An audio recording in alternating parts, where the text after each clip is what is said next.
Welcome to Aussie Nomad Destinations. Follow us as we caravan our way around Australia. This is Ed and I'm Bec, and we're finding you the best free and budget camp spots Oz has to offer. Fishing, crabbing and hiking our way through this awesome country. For notifications, click subscribe and hit the bell, and that will keep you up to date.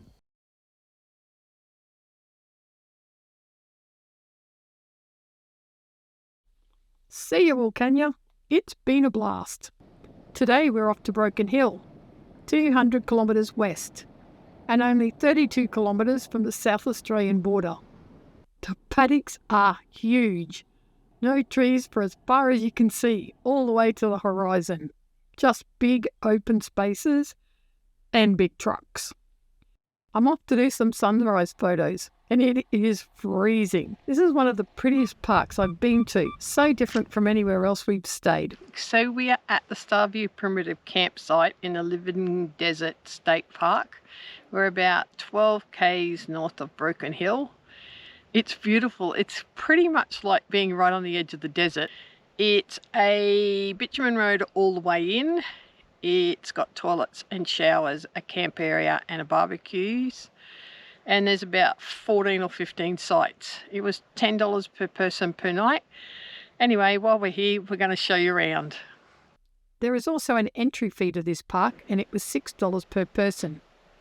You book this campsite online, and they will take your entry fee when you are booking. At the front gate, there is a pay station, so if you are just coming out for a day trip, you can pay at the pay booth. There were so many different plants, and the good old Australian paddy melon. I wish we could eat these. We'd have a whole fridge full. It's a gated campgrounds. You will need the code to get through the world's slowest gate.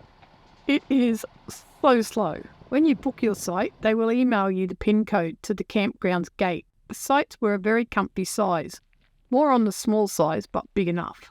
Across from us was the covered barbecue hut, with gas barbecues, tables and water. At the far end of the campgrounds is a toilet and shower block, with hot water showers and flushing toilets. Across the bridge is the tent camping area. It's a walk-in site with more barbecues and tables. Oh yeah, that's more barbecues over there.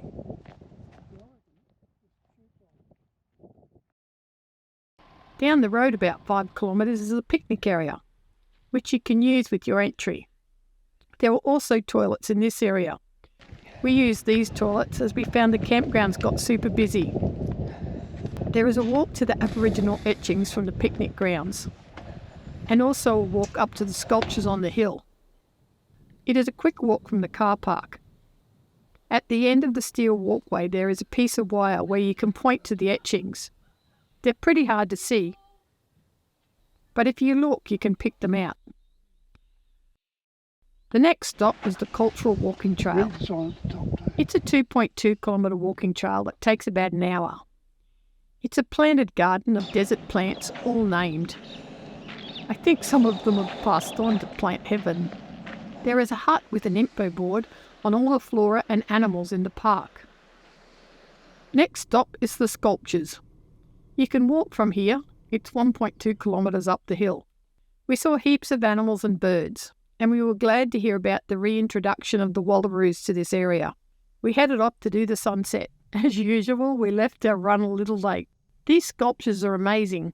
There are 12 in total. Each was carved from a sandstone block weighing approximately 50 tonnes. They were shipped from Wilcannia.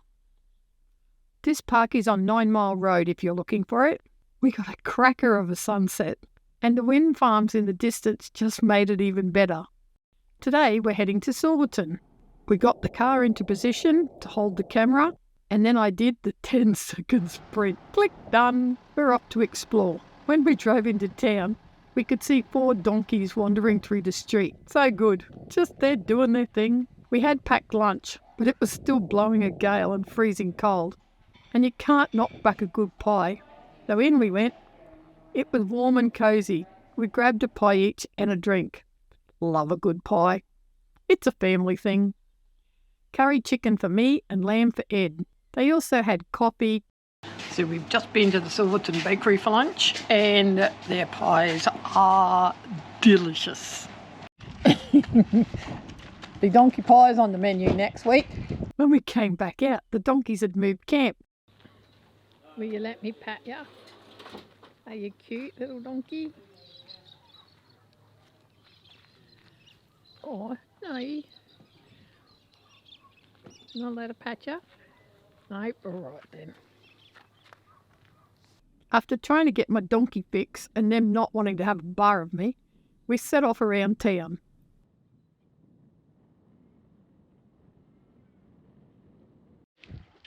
We decided we should check out the John Dynon Gallery.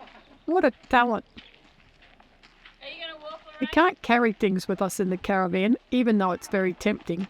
I was very grateful that you could put a donation in the tub and take a postcard. It's going on the wall when we get home. So happy.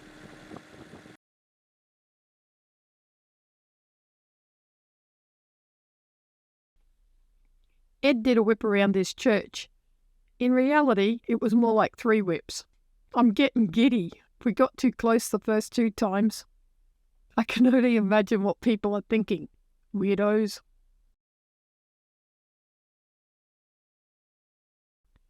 It's a former Wesleyan Methodist church that opened in 1886.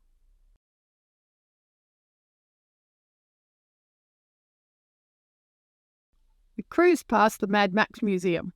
The movie was actually filmed in this area.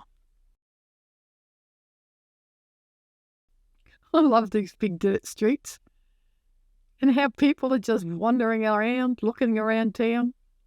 Past the hotel and someone getting some photos done with the Mad Max VW. And all these buildings in town were built in the 1880s.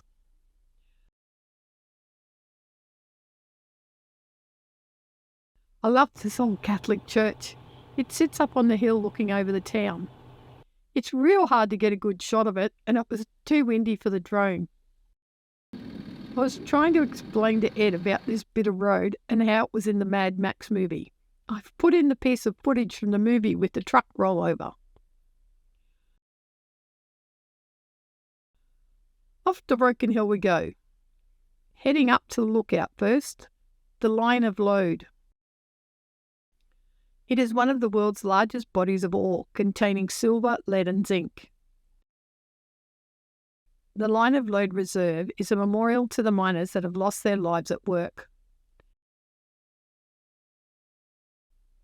Mining has claimed more than 800 lives over the years at Broken Hill.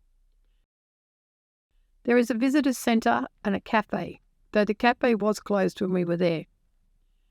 The memorial has a lookout over the town. You will pass through a hall with the names of the miners that have been etched in a glass wall. So this is all the people that get killed in the mines. Oh my God, that's insane. I'm not sure I'd realised how many souls had been lost. It's tragic. They go and standing on the end of there. Karen will be proud of you. Did you know that Broken Hill was the first heritage-listed town in Australia? There are so many beautiful buildings. I didn't know where to start. They are just stunning.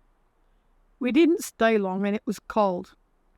Didn't matter what you wore, it went right through you. I could not believe how many people had died in these mines. And it was only local mines. It's really quite sad. Now I know why they have such strict rules on sites. Oh my goodness, can I just say, it is freezing. You need to have big jumpers if you're coming up here in winter. Like really, it's blowing 30 knots and it's cutting right through you, and he reckons I'm doing whinge, whinge, whinge all the way back to the car. Our next stop was the art gallery. Outside there was this canoe. It looked like it had been made from wood and lined with metal or leather. We wandered inside. It's a beautiful old building with a modern touch.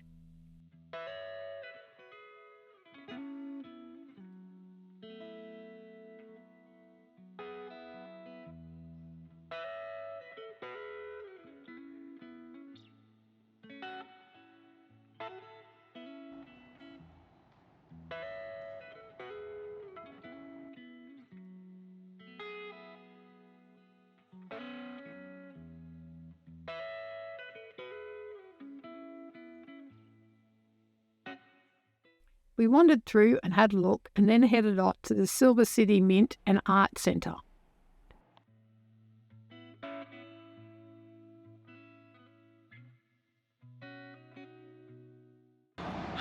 So we are at the Silver City Mint and Art Gallery and Big Picture, and we are standing in the hall of the Big Picture.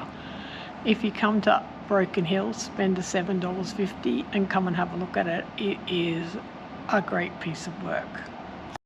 It's 100 metres long and 12 metres high. It's the world's largest acrylic painting on canvas by a single artist.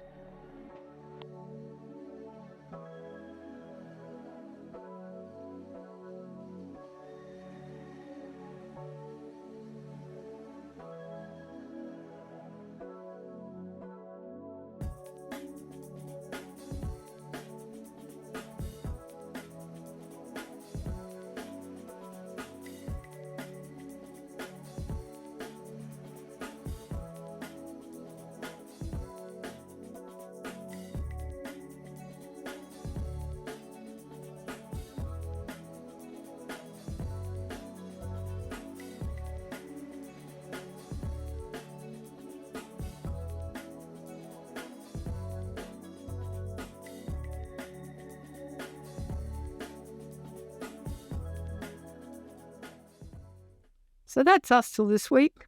Stay happy, be kind, love your life, and we'll see you next Sunday at 6 a.m.